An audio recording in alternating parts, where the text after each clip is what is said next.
You know, Alex, I spent 3 weeks carving the cabriole legs for that cherry lowboy last year. I'm talking finger blistering, detail oriented chisel work that had me squinting so hard I thought my eyes would stay crossed. I remember. You didn't come out of the shop for daylight for about a month. You smelled like wood shavings and obsession. Exactly. And then, in a moment of pure, unadulterated overconfidence, I grabbed a can of One Step Stain and finished from the back of the shelf. I figured, I'm tired, let's just get this across the finish line. I slapped it on with a rag that probably had more sawdust on it than cotton fiber. 10 minutes later, that beautiful cherry looked like it had been dipped in recycled motor oil and rolled in a spice rack. I didn't just stumble, I performed a full body flop onto the finish line. It really is the ultimate woodworker's heartbreak, isn't it? To spend 40 hours building something and then ruin it in 40 seconds because you were too impatient to test a scrap piece.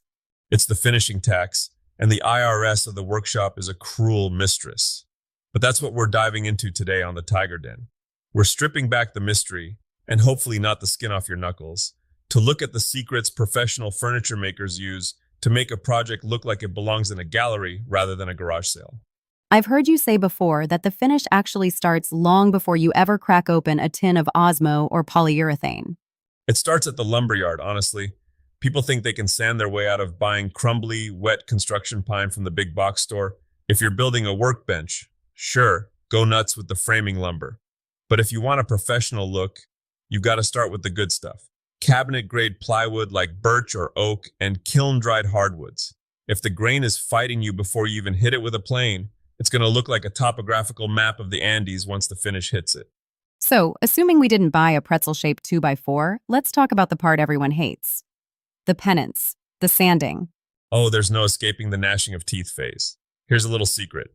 Most people sand because they have to, but pros sand because they're hunting. You're hunting for those little pigtails, those tiny swirls the orbital sander leaves behind when you're moving too fast. If you don't get those out, the stain will find them, highlight them, and then laugh at you. I've seen beginners jump from 80 grit straight to 220 because they're bored. I'm guessing that's a recipe for a splotchy disaster. It's like trying to jump a canyon in a golf cart. You can't miss the steps. You start with 80 or 100 to get the rough stuff flat, then 120, then 150, and you usually stop at a 180 or 220 for most woods. If you skip a grit, you're trying to use a fine paper to remove deep scratches left by a coarse paper. It's like trying to polish a scratched diamond with a silk scarf. You'll be there until the sun burns out. And you sand everything, right? Not just the tops? Every single edge. I sand the pieces after I cut them, before I assemble them, after I assemble them, and then I give them a love tap with a high grit after the first coat of finish. If a piece of wood feels like it's got goosebumps after the first coat, that's the grain raising. You gotta knock those whiskers off, or the final piece will feel like a cat's tongue. Okay, let's say I've sanded until my hands are numb. Now I'm standing in the aisle at the store. It's an ocean of labels. Tung oil, Danish oil, polyurethane, shellac. I saw a video recently where a guy swore that hard wax oil, like Osmo, is the only thing anyone should ever use. Is there really a one finish to rule them all? If there was, we wouldn't have anything to argue about at the pub. Look, Osmo and those hard wax oils are the darlings of the industry right now because they're hard to screw up. They're non-toxic, they smell like a pleasant forest, and you basically just rub them in and buff them off. But they don't give you that mild, deep plastic shine that a high-gloss lacquer does. Why would I want plastic shine? Doesn't that look, well, cheap? On a rustic farmhouse table, yeah, it looks like you shrink-wrapped a tree. But on a high-end, mid-century modern sideboard, you want that crisp, glass-like reflection. Different tools for different jobs. If you want something bulletproof for a kitchen table where kids are going to be dragging forks and spilling juice, you want a wiping varnish or a polyurethane. If you want something that highlights the soul of the wood and feels like actual wood to the touch, you go with an oil wax blend. What about shellac? Every time I bring it up to my woodworking friends, they act like I'm talking about some ancient, forbidden alchemy. Shellac is marvelous, but it's an old school beast. It's literally made from bug spit, the lock bug. It dries faster than a New York minute, which is its greatest strength and its biggest headache. If you're brushing it on and you try to go back over a spot you touched 30 seconds ago, it'll gum up and look like you used a hairbrush to apply it. But it sticks to everything. It's the ultimate bridge.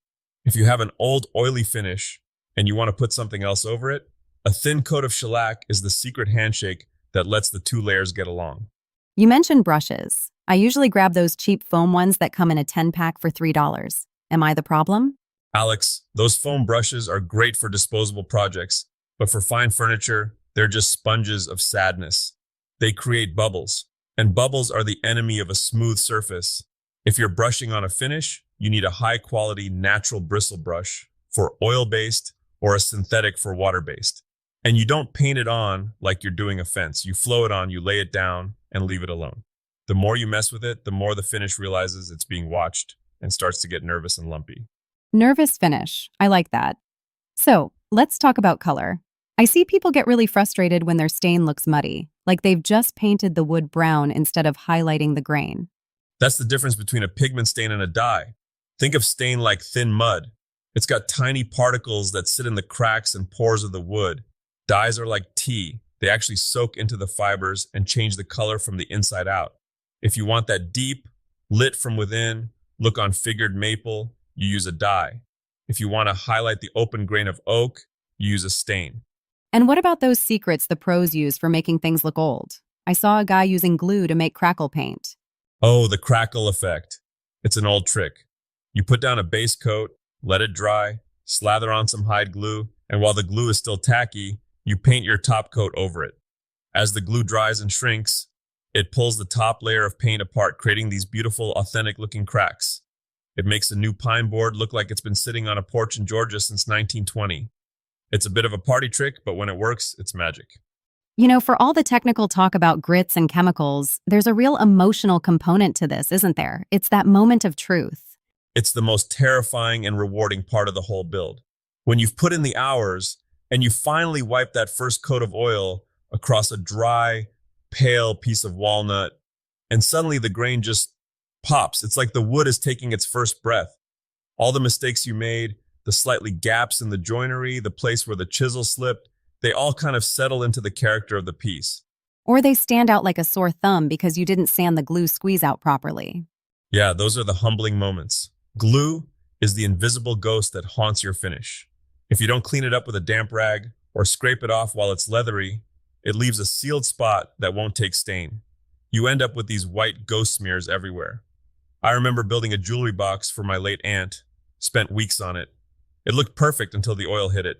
Suddenly, there was a giant thumbprint of wood glue right on the lid. I had to sand the whole top back down to raw wood. Did you cry? Just a little bit? Only on the inside. Outwardly, I just muttered some words that would make a sailor blush and got back to the 80 grit. But that's the real pro secret, Alex. It's not a special brush or a hidden brand of varnish. It's the willingness to stop, look at a mistake, and fix it properly instead of trying to hide it under more finish. A professional finish isn't about being perfect the first time. It's about being stubborn enough to make it right.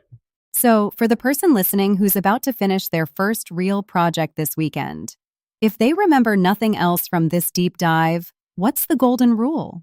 Don't let your excitement to see the finished project ruin the actual finish. Slow down. Test your process on a scrap from the same board. If you're going to use a stain and then a poly, do the whole dance on a scrap first. See how it reacts. Let it dry. See it in the sunlight. Wood is a living thing, and it doesn't always follow the instructions on the back of the tin. If you treat the finishing stage with the same respect you gave the joinery, the piece will live 100 years longer than you do. Solid advice, and maybe, just maybe, keep the motor oil stain for the garden fence. Lesson learned, Alex. Lesson learned. Thanks for joining us in the den. Now go get some sawdust on your boots, and maybe a little finish on your rags. Just keep the rags spread out to dry afterwards. We don't need any spontaneous combustion stories for next week's episode. Is that a teaser? Let's just say the fire department in my town knows me by name.